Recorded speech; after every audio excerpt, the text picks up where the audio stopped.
Subscribe, like, and follow at Peter Marcus Music. So cool that our first ever virtual winter conference, our first presenter is our hometown hero, Peter Marcus. And so we're in for a really great session. We're so excited. We've been watching Peter's career for years, and we're really excited to see him start this new chapter as the assistant professor of music education at Oklahoma City University. So please welcome Peter. Well, thank you so much, Sarah, and I can just feel all of us together in a hotel ballroom in Tulsa. I'm feeling it. Very, very glad to be here and to share ideas. What I am hopeful tonight is that we have old ideas that you might see in a new light, or new ideas, and which is of course also a new light. And I know we have several career teachers, and we also have some brand new teachers and also students. So at any time, if you have a question, please just type it in the chat. I have the chat visible to myself. And if I am able to answer it right away, I hope to do that. But what we're doing tonight is, I call it the first 10 minutes for 4 years, because the reality is a lot of us as instrumental music teachers, we loop with the same student for 4 years. And so we're always looking for ideas to keep the vitamins going, the fundamentals, the technique, the scales, but in a new way, so that the kids still enjoy, or at least are giving some thought to how they take their vitamins. Of course, the music changes every year, and we have a lot of control over good music, but the fundamentals, there's a lot of good resources out there. I want to talk about some of the published ones tonight, and then some of the resources that I have created. And there is a handout that you can find in Excel events. And in that handout, there's a lot of hyperlinks that will take you to some of the music that I'm showing you tonight. The hyperlinks take you to my website, petermarcus.com, to a resource page.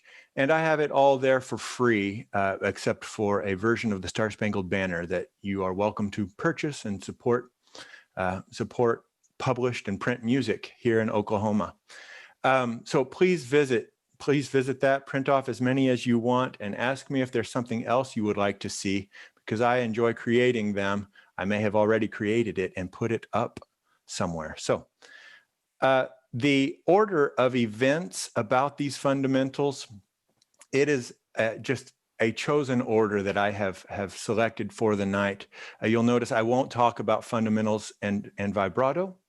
That definitely can be a part of the fundamentals time, but just some other ideas as you are lesson planning. You can use these ideas, separate your lesson planning fundamentals as left-hand exercises, right-hand exercises, student-led warm-ups, a lot of ideas, maybe creativity, theory, and then new skills or techniques, or polishing and review. So just a lot of different categories.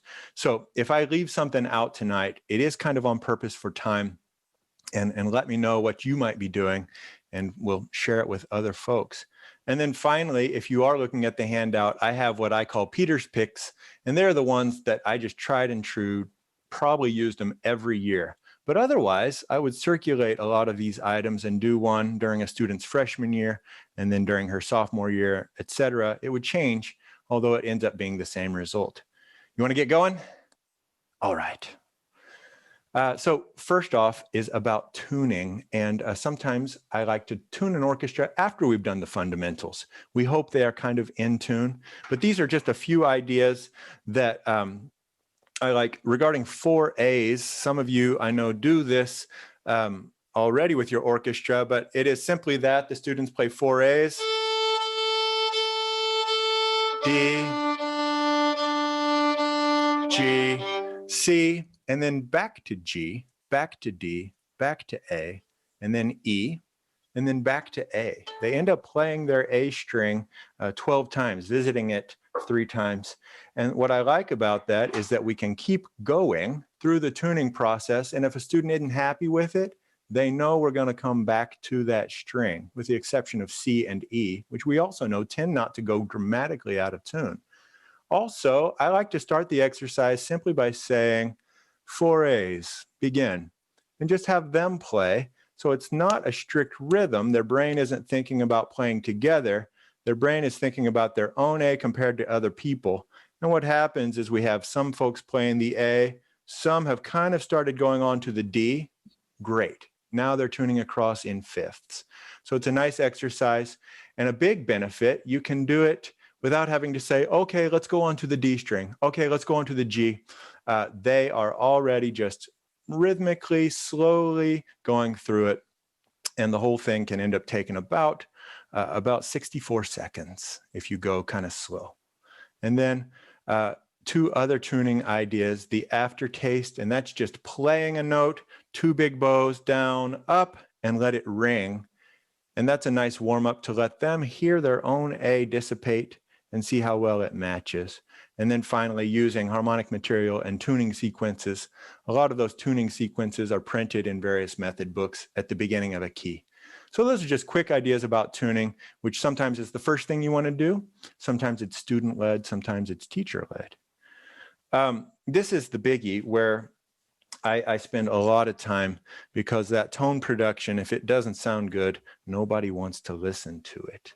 And one of the first exercises that I really enjoy, especially with middle school, a lot of us know about pause, placement of our bow, how close it is to the bridge, angle, how much hair we're using, weight, how much we're pushing down. I like to talk about that as the distance between the stick and the hair. That's a very easy thing for a student to measure and a teacher to assess, to see. And then S stands for our bow speed, which is kind of advanced calculus.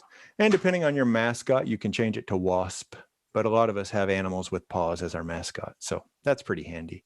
Or SWAP, depending on wherever you're from. So this is what it looks like. And again, this is a free resource that I have on my website. I'll get my face out of there. And you can see really simple rhythms, mostly open strings and first finger. And you can now see my Facebook feed. Isn't that interesting? What I like to do is show the students a grid like this, rating everything 1 to 5. 5 is that my bow actually touches the bridge. You can see that over here. So they can even see that terminology. And what's really fun is to do something that's really incongruous, like weight equals 5. So that's the stick is touching the hair, and speed equals 1. And so it just sounds horrible. It sounds like they're making fun of each other. Do you want to hear it? Do you guys want to hear it? No, I'm kidding. I'm not going to play that. But it sounds really crunchy and awful. And then, however you want to communicate with them, maybe you show them using your fingers, and you just say, hey, I'm going to change weight, or I'm going to change speed. And they start playing, and it's crunchy and terrible, and then you just change it, and gradually their bow speed speeds up. And we all know what happens. It starts sounding really loud and intense and no longer crunchy. They didn't expect it. And their faces, I've seen it numerous times, like, oh my gosh, especially with placement, with the bow placement, how close it is to the bridge or fingerboard. It's just lights out. Another nice thing I like to do with pause is because we know our brain can only think about one thing at a time, I say we're only going to focus on placement, and we're only going to play in bow lane number 1 or bow lane number 3, or if these orchestra kids love it, we say bow lane number 3.7, and they get all mathy about it. And the reality is most of our playing is bow lane 3.7, if you really think about your professional high-end playing. So pause is a great way, especially if you're wanting to really reinforce a new skill. Those kids, their arms are getting bigger and their bow placement, they keep playing over the fingerboard. We'll just do this for 4 days, having them play in bow lane 3.2, and that's all they focus on. And it's really amazing how quickly their tone production can get wrangled in control. The next thing are the string fundamentals and daily warm-ups. A lot of us know this from Michael Allen, and I did some research. You cannot copyright a scale or a rhythm. So I made my version of Michael Allen's fundamentals and daily warm-ups for string orchestra. The very beginning is pause, and I'll get my face out of here again. But it's pause just for that student's instrument with a couple other ideas about bow speed. This is uneven bow speed. That means every time it moves, I'm going to use the whole bow. So a quarter note, my bow is going 4 times faster than a whole note. or even bow speed, which is actually really difficult for a lot of kids to use exactly a quarter of their bow. But it really just gets them thinking about their tone production. So that's a little bit different. And again, you can find that. And then this is something else that I incorporated into my version. And it's all of our finger patterns going through various D modes, major, minor, mixolydian. So a neat way to look at that. And once your student knows it, you extrapolate that to other strings. They can do the same pattern on G and D, for example, just to practice those various patterns. Let's keep going. The last couple that I have, down for 9, up for 8. Some of you might do this one. This is also fun for the math-oriented. These kids are doing all this calculus and they don't even know it. Down for 9, up for 8, we set a metronome. And it helps to have these written somewhere where you can point at it, tell them what number we're on. But they're going to go down bow for 8 counts. I'm sorry, down bow for 9 counts. That's what I printed there. Up bow for 8, down bow for 10, up bow for 7. You get what I'm doing. You keep adding or subtracting a number. And so their bow speed and their planning, that skill that allows them to use their bow very well metered. It's a fun way to develop it. I've never had a group do this and not totally crack up, even if they've done it numerous times. And they get better at it really fast. And then the blind bow grab is fun, especially for younger students. And that's where you have them set the bow in their lap. And through a series of steps, they pull it up, grab the tip. That's step 1. Pull it up, close their eyes, grab the tip.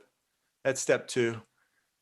Close their eyes, pull it up, grab the tip. Oh, I stunk at that. And then finally, no hands, and they go completely to grab their bow, find the tip.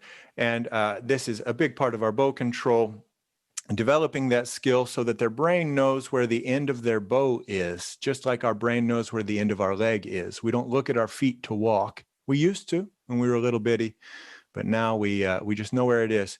And we know that bow has to become an extension of their body and completely mapped out so that they'll use that last little tippy tip. I got one more here. Chorales. Boom. You guys already knew that. That's a great way to practice your tone control, your tone production. And I like to use the chorales. We'll talk about this down the way, but also for transposing exercises at the upper level of student, or intonation exercises. Play this chorale only using one finger, which also becomes a subsequent shifting exercise. So chorales, just 1,000 ways that you can manipulate them. How we doing? Are you loving it? Me too. You guys want to talk about scales? Fish and snakes have them.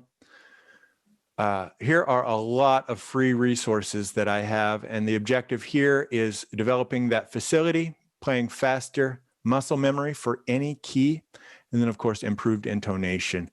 So resources that you'll find there: 1-octave scales and arpeggios, bowing and rhythm patterns to go with it, 2-octave scale sheet. And since we're here in Oklahoma, although you might be in another state watching this, very commonly the Honor Orchestra Edition requires a 2-octave scale with 2 slurred notes.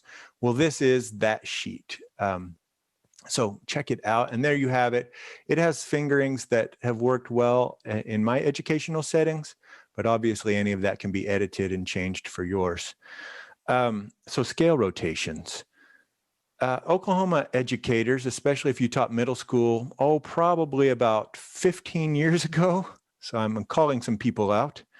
You might remember there was a 7th or 8th grade sight reading where almost all of us got a 2, and we weren't used to that. And it was because it was in D major, but it had a C sharp on the G string. And like one school got it, I think it was Classen. They were killing it. And after I got over being so mad about it, I thought, we got to fix this. Why don't they know the leading tone? We play our scales. We never play the leading tone. We always start on do.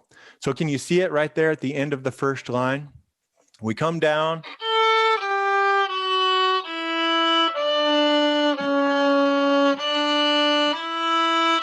And then we keep going. And boom, they have that exceptional finger that always appears in every scale. That lowest leading tone is always an exceptional finger placement. All right, so this is even more elegant than you can imagine. as you look at this, you can see the bow speed never changes. They're always playing half notes. So in addition to getting that leading tone, we're also really working on that subdivision and being able to, on the spot, change up that rhythm in our head. Set a metronome and go. Pretty darn awesome. The sheet itself has four examples. I apologize, 4 examples. This gives you a little idea about G major, or if I were cello or bass, viola. What do I do with that lowest string? I don't have a leading tone below my open G. And so I'll just point that out to you right here. You can see we just go up to A. And while the violas and cellos are going down to F sharp and A makes a nice little third. So it still sounds pleasing. And this is a 2-octave version. The rhythm here gets a little complexicated. And also for 2-octave, you might want to experiment and work out with your students doing one bow at a time. Pause 2 beats. Pause 2 beats. That first or second time, it just helps them to learn it a little better. I'm in love with the scale rotations. It's kind of the lower level version of the Galamian 3-octave scale pattern, if any of you have studied that. I think that appears in Hal Leonard's Advanced Technique. They show us that. A couple other ways that we can look at scales. And again, I hope you're seeing places you can utilize this at the middle or high school levels, or even the elementary levels. Progressive scales take us through every mode of the scale. Now, you don't need to geek out and teach your students about all the modes, Lydian, Mixolydian, Delorian, Mandalorian. I don't know what they are. That's a joke. I do know what they are. So commonly we see our scales, but they don't start on Do in music. But all we ever do is teach the students how to play them on Do. And so this takes you through it one scale at a time. Again, you might want to pause between them.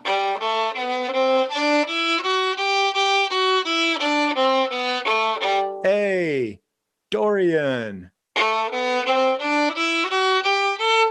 And you can accidentally even teach them the name of their modes if you want to. It's just kind of fun. So the progressive scales also available. I have them for you in all of our keys up to 3 flats and sharps. And they go through a tonic scale. So check that out. Just again, another new way. And then you can add, I call these rhythm games. We've all seen these before. But again, the objective of scales helping us develop speed and facility. These are nice ways to visually show your students. So I hope that is something of use to you while we're having our vitamins. I believe scale mastery is the last one I'm going to show you. Scale mastery is, I don't want to exclude anybody, but a better exercise, most likely for a more advanced student. It takes you through the entire circle of fifths, major and minor scales. You can see the little fermata I put in there as a suggestion. Hold 2. Hold 2. And that just lets a kiddo catch her breath and just figure out, okay, I'm on the second line. Maybe you, the instructor, even want to call out, hey, we're on F major. I also like to use this. By the way, it takes you through the whole circle, and the last scale you play is C. So you play literally every key signature in about 94 seconds. Talk about awesome.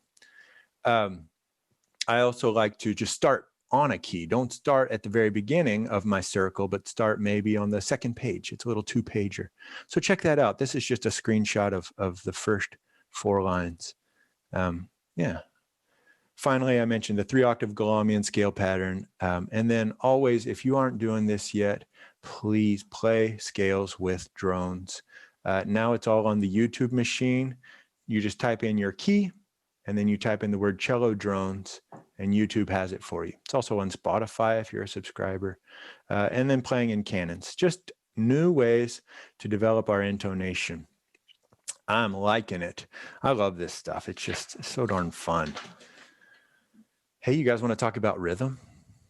Do you guys want to catch your breath? Should I stop there? We've talked about tone and articulations and scales. Oh my, tone, articulation, and scales. Oh my. What do you think? All right.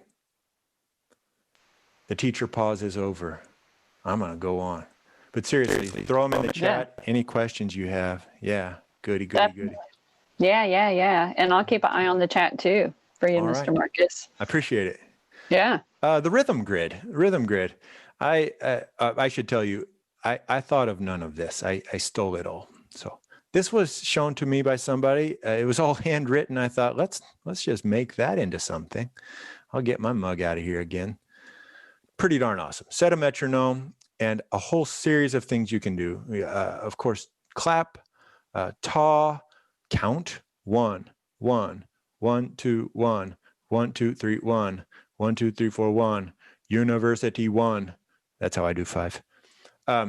You can just pick a grid, and we're just going to do these. Or we're going to just do these right here, but we're going to skip the triplets because the triplets are making our heads explode right now. Of course, you can shadow bow them. When I say shadow bow, I think we all have an idea there. But when I shadow bow, I try not to have students bowing like this because it puts the false weight in their hand. We just bow straight up and down, or for German bass bows, just upside down. And we can see it very clearly popping up like whack-a-mole. 1, 1, 1, 2, 1. So myriad ways to do this, and you can see the grid takes you all the way to the most advanced rhythms we would likely expect in a school orchestra. That's what I like with rhythms. And then a couple more that have been just so successful over the years. Rhythm a Week, a book by Ann Witt. I met her one time at a conference, and I told her, I said, we use your book every day. This is when Kristen Geist and I taught at Cheyenne Middle School. And she hugged me. She said, oh my gosh, thank you. I didn't know anybody still used it.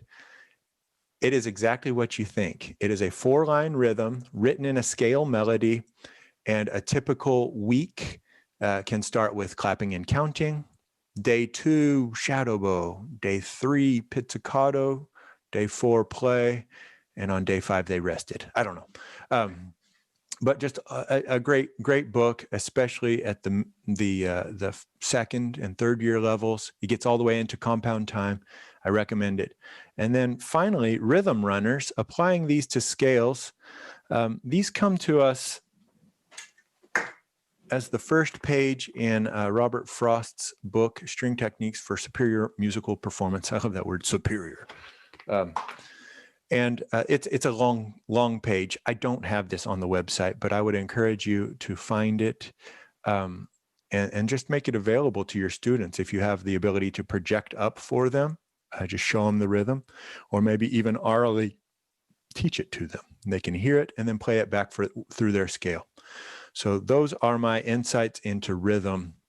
I know there's a lot more out there.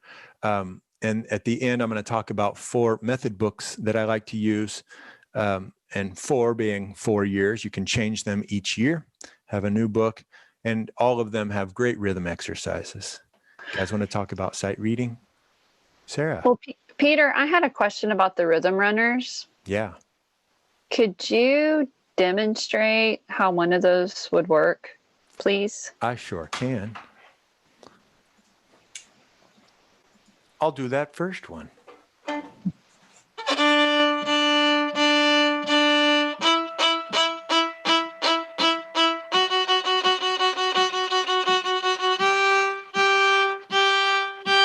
Etc.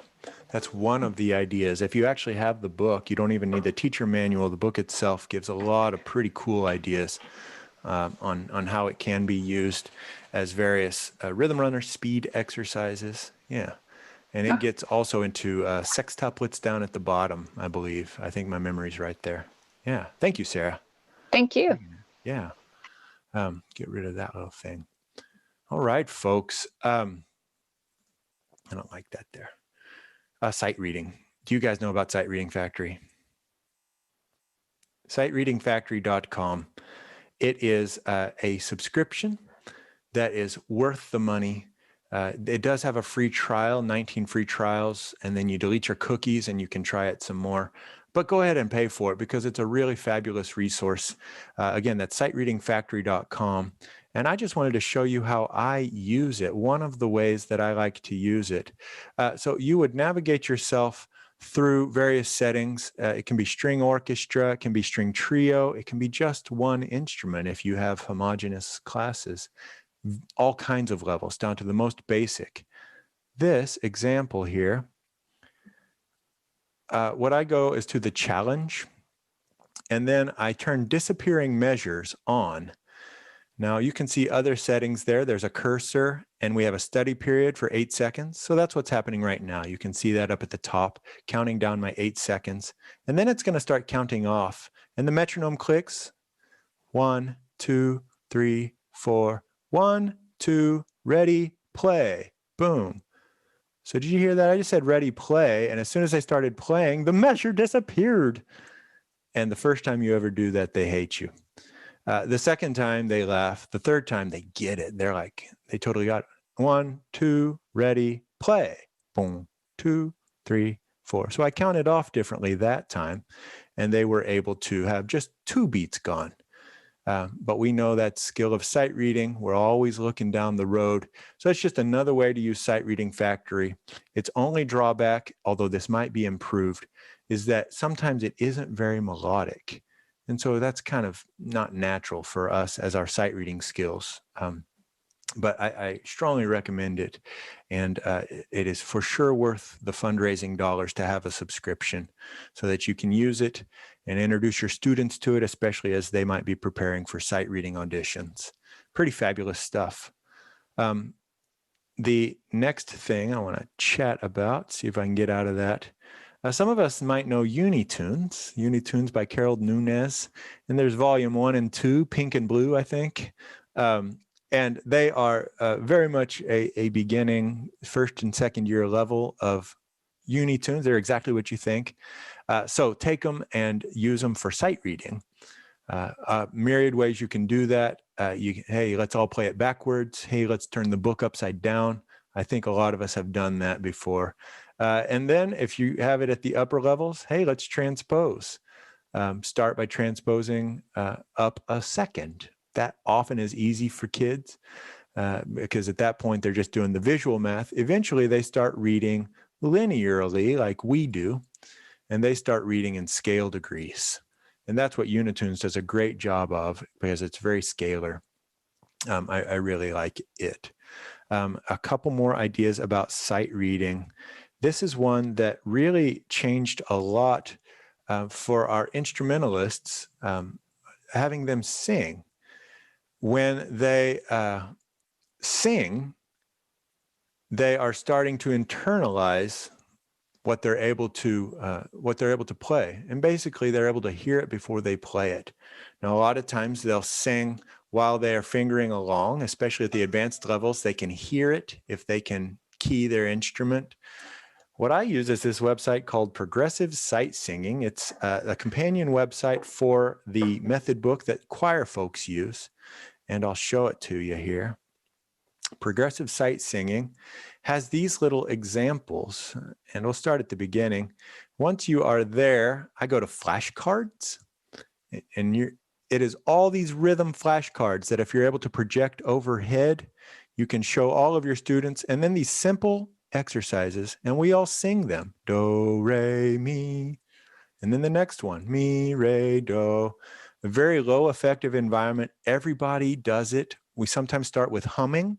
Then no one can see me singing, and gradually just wah, wah, open their mouth, and they didn't even know they were singing.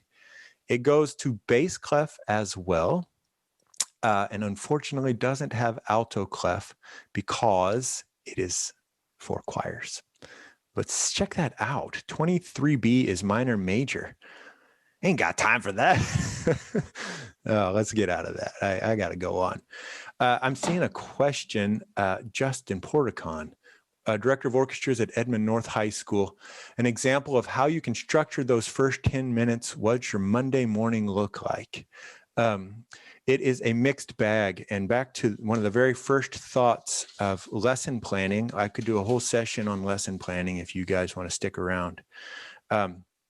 But I would have, what I most commonly did was had left hand, right hand. and left hand was scales. That's about it. Right hand was everything else, rhythm.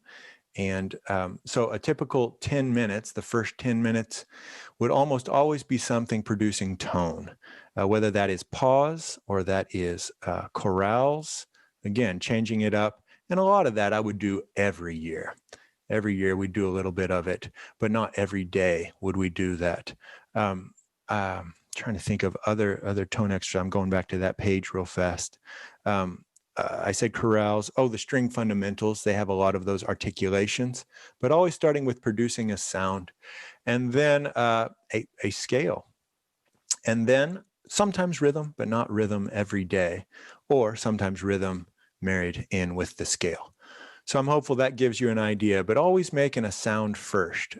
Shoot, I'll back up and say, let's tune first, if that's what you want to do. And the 4As, when you do the 4As exercise, that can be just a great time to develop beautiful tone. We play quickly and quietly and really listen to ourselves. So I dig it. Thanks, Justin. Yeah. Rhythm Sessions for Strings by Livingston Gerhardt and Fritz Gerhardt. This is definitely an upper level 4th or 5th year thing. It is a book. You would buy a classroom set for your students. And what these guys have done, they've taken a lot of tunes we know. One of them, it's called The Sweet Land of Liberty, sweet spelled S-W-I-T-E, 5 movements of My Country 'Tis of Thee, but totally tricked out. The rhythms are just insane, super fun. Actually good concert music too. They have one that is dun dun dun dun dun. No, it's the Mexican hat dance. Dun dun dun dun dun dun dun dun dun dun dun dun dun. But rhythms completely messing with kids' heads, so they really have to be looking at rhythm. Hence the title. The Gerhardt brothers thought of everything. And finally, what is it with this guy in chorales? No, sight reading, just lines in your book. It's low-hanging fruit. You have it there, but trying to do that. Back to Justin's question, I would throw sight reading in 1 day a week, maybe 2 days a week. So not as big a deal to me as tone production and scales. Scales are like play scales every day that you eat. For private studio students, I tell them, if you don't have time to practice, you're like, oh, I only have 7 minutes today, then only practice your scales. Once you know those patterns, you have the key to the universe. That's this guy's opinion. You guys ready for a brain break? Don't forget these. So I also put these in, and I would do these just 1 day a week. Now, brain breaks, we know they aren't necessarily just part of the first 10 minutes. They can be part of any time. I would always do it on Tuesday. Tuesday is the most productive day of the week. It's when the United States earns the greatest GDP. There you go. Think about it, folks. Monday, you're too tired. Tuesday, oh yeah, I got this. Wednesday, you're ready for the weekend. So, boom. Brain breaks. Do you guys know Go Noodle? If you have elementary age children, then you might know Go Noodle. Go Noodle is a huge website. I don't actually have a link to show you. Originally I did, but I cut it out for time. But it is just all kinds of I want to call them exercises, but some of them are social emotional learning, just about feeling good about yourself, which we know that is really taking a presence in our schools, even over 5 years ago, especially this year. I don't have to tell you guys that a big part of our online learning and working with kids in this different atmosphere, it's about taking care of their social and emotional side. And music just happens to be a pretty darn great vehicle to do that. So Go Noodle, there's once you get in there, you can find breathing exercises if you want. You can find really physical things that, kids are doing jumping jacks. I don't like to do that because I don't like to sweat in a shirt and tie. And then there's basically akin to yoga. One of my favorite is a blue monkey who speaks with a Hispanic accent, and he just speaks really slowly and peacefully and leads you through yoga. And our kids groaned every time we did it. And you want to know what they wrote about on their senior memories? I remember playing in Carnegie Hall and Maximo. That was the name of the monkey. They remember it. They love it. It's a great way for you, the teacher, to be right in there with them doing these stretches. We laugh together. It is so healthy. Endorphins are flowing, and Tuesday becomes gross domestic product like you've never seen. It makes for a really good rehearsal. Pick your day. Throw Go Noodle in there and check it out. And you subscribe through your school. It's free. You just put your school email. They don't spam you or anything like that. And then finally, stretches.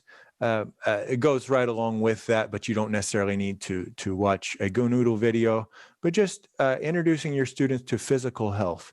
A lot of us have gone through physical health problems because of our playing, and a lot of us have educated our students about it. But for sure, don't forget that, especially if you're going to be leading them through maybe an all-day, all-city concert where they're going to have to really use new muscles, their sit bones and their back muscles, or maybe a pit orchestra or an honor orchestra rehearsal. So please remember those for our kiddos' health. Yeah, I'm just moving right through it, folks. That is actually almost to the end, and then we're going to have some Q&A. Finally, this was rather piecemeal. It was more like units. I wouldn't do it year long, but often at the beginning of the year for ear training, teaching them a fiddle tune. It's pretty darn fun. Orally, I say that, you know that already, but this is to develop our mind's ear so that I can, again, hear something and play it back. I know we have some Suzuki kids out there. I'm one of them, Suzuki brats. And we know that it's a real gift to be able to hear and match somebody simply because you can play what they're playing. Fiddle tunes are great for that. If you don't know one, there's a lot of great resources. Fiddler's Philharmonic is the ubiquitous one that some of us might already have in our libraries. And just buy one copy for yourself and teach your kiddos a fiddle tune. If you want to take it one step farther, look up some mandolin chords and teach them how to strum maybe a G, C, and a D. Yeah, and those are pretty easy chords once you get it down. And they'll love doing it too. They love to, kids in ukulele, they love strumming those things. A couple other ear training ideas that I like. One-note introduction to improvisation. Again, I said this is a unit, and it's a unit you can find, again, on my website. I'm not trying to sell anything, but just go there. I want you to have it. And it's a handout that I did a few years ago at the fall OMEA. I've tweaked it quite a bit and taught it several times since then, but how to introduce improvisation. So again, ear training for your bambinos. All right, I'm coming to the end. The biggest deal about all of this is to beware of autopilot. First off, keep in mind that this is the first interaction with your students. It can set the tone for the next 45 or 50 or 90 minutes, depending on your schedule. If we just let them go through it, if we just let them blast through student-led, that's great. But if they're doing it incorrectly, you're thinking all kinds of things. It's detrimental, actually. So I like the idea of letting them do something while I do my teacher tasks. I change a string. I put a kid's bridge back on. I tell the kid to stop eating rosin. Of course, attendance, all those things that have to be done. But doing that, walking among the group, and that's another kind of a social emotional thing, just being close to them. You don't have to stop and talk to them, but just being close to them is a big deal, and trying to do that for every student every week. Some of us have as many as 65 kids in one class when we're in our normal times. And it's tough. When you have a big program, it's tough to stay connected, to keep that bond. And this can be a way to do it during your fundamentals. But make sure that your teacher ears are always open. You're still looking for those bow thumbs to make sure the kid's spiccato is just right. And then, of course, I know we're all going to do this. If it ain't right, we're going to stop and fix it. And so just stop and say, hey, let's start again on the second line, or start again at the beginning, or start again on the eighth notes if you're doing the rotation. Beware of autopilot. It's so easy. I think that's one of the things I like about having so many resources is, you can shake it up for yourself and you don't have to be on autopilot either. The other ideas, the fundamentals can be an incredible time to build communication.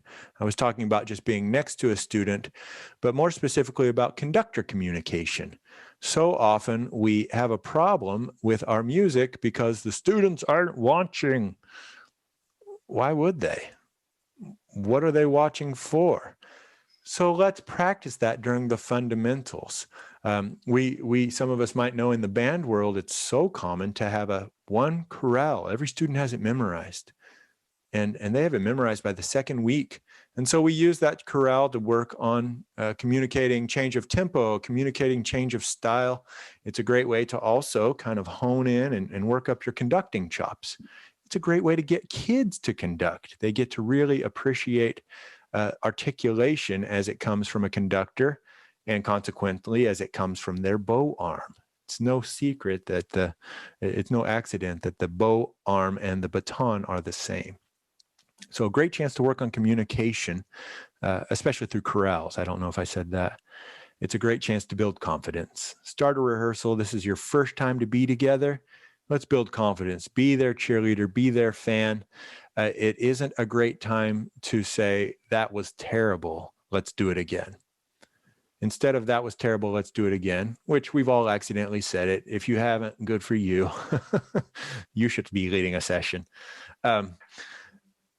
It's a nice time just to correct. You don't ever have to say what's wrong. You can just say, here's how we should do it. The eighth notes aren't quite lining up.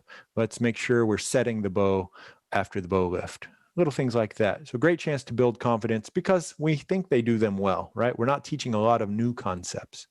But then, of course, you can introduce new concepts or work on problem spots. You can just whip out a quick little exercise for them to practice that relates to the repertoire that you're going to be playing. You're like, Peter, when am I going to do that? Do it right then. Do it right then. Just hand write it, chicken scratch it. And I know a lot of us have ways to project that up to our students or teach it to them orally. We often don't give our students enough credit for how well they can play something just by parroting, call and response from us. So those are my what else things. And then I mentioned earlier, I was talking about 4 years. Here are the 4 books that have been just really, really great. And a lot of us know Habits. I believe Chris Selby visited OMEA last year or 2 years ago. That's become the new darling of the orchestra world, and rightly so. It's the cat's pajamas. Earlier, I spoke about Robert Frost's book, String Techniques for Superior Musical Performance. A lot of us know Hal Leonard's top-level book, Advanced Technique. And then old school, don't forget it. You might have it in a file cabinet somewhere, but Essentials for Strings is just killer. For all you youngins out there, it looks like this. Yeah. And it starts with this. No, I'm not going to show it to you. It's got rhythms. It's got 1, 2, and 3 octave scales. It's got chorales. It's got what else? It's just got it all. So check those out. And what I did when I was in the classroom, I had a set. And you just make that little investment. A lot of that time you can, they're buying 400 copies of the Kite Runner. So for sure, they would buy you a classroom set of Essentials for Strings. And then in 2021, it's Habits of a Successful Musician. 2022, it's that you get it. And you'll figure out what you like best. And maybe you'd use all 4 of them every year. So pretty neat. Pretty neato indeed. And then some method books, also classroom sets, but not quite as comprehensive, but you might consider these as well. Bach and Before for Strings, that is a compendium of chorales and superior strings in 16 weeks. I've tried it. It took a little longer, but still a good book. Took longer than 16 weeks. And then James Chellen's book, Orchestral Bowing, and that's a lot about the tone production. It's pretty darn sweet book. Yeah. Please think of your questions because, folks, this is it. What else? We beg, we borrow, we steal, and then we're grateful. And that's it. The objective of all of this is, and this weekend, is to develop a network of fantastic music educator colleagues. I think a lot of us know it, whether you are just entering the profession or you are a career teacher, but we are a close-knit network here in Oklahoma. And that's no accident. It takes us constantly staying in touch with each other, constantly sharing ideas. So if you are a new educator, please reach out. Please reach out to anyone in your district. Please reach out to me. I want to be there with you.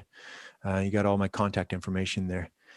Amy has asked, would you mind going back to the rhythm grid? I really didn't understand how it worked and which of these fundamentals from Trinity. Thank you, Amy and Trinity. Would you focus on if you only had 30 minutes a week with your student? I would focus on the tone production exercises. One that I use, and Trinity, I have my students for 30 minutes a week. I have a private studio. And so I work a lot through the string fundamentals because that has all of our articulations, all of our bow techniques. And then I also work through scales, specifically with private students. I use Chris Selby's Habits of a Successful String Musician. It has a glare on it, I'm sorry. Because I like how it lays out fingerings, but then I also do tone production through the scale rotations. So am I summarizing? Summarizing the string fundamentals and then scales in whatever format. And then obviously need to condense that, but still 10 minutes of that time, very valuable. In that 10 minutes, you can get concepts introduced, but then also should be able to make assignments. I don't know all of your situations, so I apologize if I'm oversimplifying it, because that's not a lot of time. We would agree on that. Amy is wondering about that rhythm grid. Amy, I'm going to see if I can get back to it. I've got all the technology going on here, and it's going to be back up here. ¿Dónde está? Está aquí. Amy, I can't find it. There we have it. Good. We seeing that? We seeing that, aren't we? Good. Thank you for nodding heads. Or as I say in Zoom, I see you shaking your head yes. We call that nodding. That's funny. So how I would use this, right now, Amy, I'm going to pick these top 4, and I would set a metronome. I just happen to have one. I'll get that far away, I'm sorry. And then I would have students taw in rhythm, even subdivisions. I didn't say that word earlier, but we know subdivision is the key to the universe. And so we would go ta, ta, ta, ta, ta, ta, ta, ta, ta, ta, ta, ta. So what I did, I think you caught it, but just in case you didn't, I did that, that, that, and that. Pretty nifty. I can do that, skip 3 because sometimes that melts kids' heads. And I can just do this all of these if I wanted to, do this big grid of 4s. And you can do whatever you want. You can start here at the end. I'm going to start on the 4 and work my way backwards. What do you think? Let's do it. Ta ta ta ta ta ta ta ta ta ta ta ta ta ta ta ta ta ta ta. Oh geez, I buggered it. Ta ta ta ta ta ta ta ta ta ta ta ta ta ta ta. There, I was doing 8th notes before. Looks like Peter needs to practice his rhythm grid. Going backwards was tricky. We should all try it. You guys want to do it together? I'm totally kidding. It would sound like a mess. Yeah. I'm hopeful that helps, Amy, on how I would do this. And then secondary level, if you have a counting system, 1, 1, 1 te 1, 1 lale 1, 1 ti teta 1. Now I know this wasn't 1 ti teta. These are 8th notes. That's a typo. I need to fix that, my friends. So I shall. Yeah, that's the rhythm grid and how I like to use it. Have you thought of other questions right now? Well, I just had a thought, Peter, like with the rhythm grid, after you're done counting it, you could turn it into a bow distribution exercise. Absolutely. Yep. Put your bow on the string. Changing tempos is also just makes something completely different. We all know that. It just suddenly becomes more difficult. So yeah, a lot of ideas there. Good. All right. We What have else? another question in the chat We sure from, do. Good. yeah, Uh, how often? Go ahead. oh yeah. I'm sorry. I'm trying to get things going here. How often do you use each style of warm-up? Do you work on the rhythm grid for, say, a week at a time, or something different each day? Specifically about rhythm, I don't spend a lot of time with the rhythm grid. It's just another way to see rhythm. I typically spend, if I am studying rhythm, with lines, more linear, so they're actually seeing notation. This is more of a relationship exercise, the one we're looking at now. And then rhythm itself at the lower, I'm sorry, that's the wrong word, at the younger levels, first, second, and third grade, or third year. That's where I spend more time on rhythm, simply because it's such a new concept. We know that without rhythm, we can't have music. You can have music without pitch, but you can't have it without rhythm, right? We call it drumline. And that is where I spend most of the time. So I'm not sure if you're working with middle school. And then in the high school, some of the resources I like are just sheets of rhythms, and there's numerous ones out there. Maybe you're wanting to use Sight Reading Factory. This is the pages from Essentials for Strings. So just different ways you can go through it, and just a little bit at a time. One of the ideas that I didn't talk about much, but back to, I mentioned at the beginning that I don't talk much about vibrato.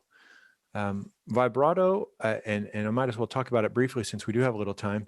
Vibrato is a right hand issue, and that is often overlooked. But a student gets so focused on that motion of their left hand that even if it looks great, if this isn't 100% natural, if they are not just pulling a beautiful tone without thinking about it as easily as they walk in text, then their vibrato will never sound good. And so I think this will be the fourth time I say it. I spent a ton of time on tone production, and bow control and bow management. Those are all the same thing, just different ways to say it. One other exercise that I didn't list here, but it's simply pulling a bow for an amount of time. Set a metronome at 60. If a student wants to, they can just look at a clock. Not that they have clocks sitting around their house, but follow a second hand. And a nice starting point is hold one bow for 12 seconds and then just ramp it up 2 seconds at a time.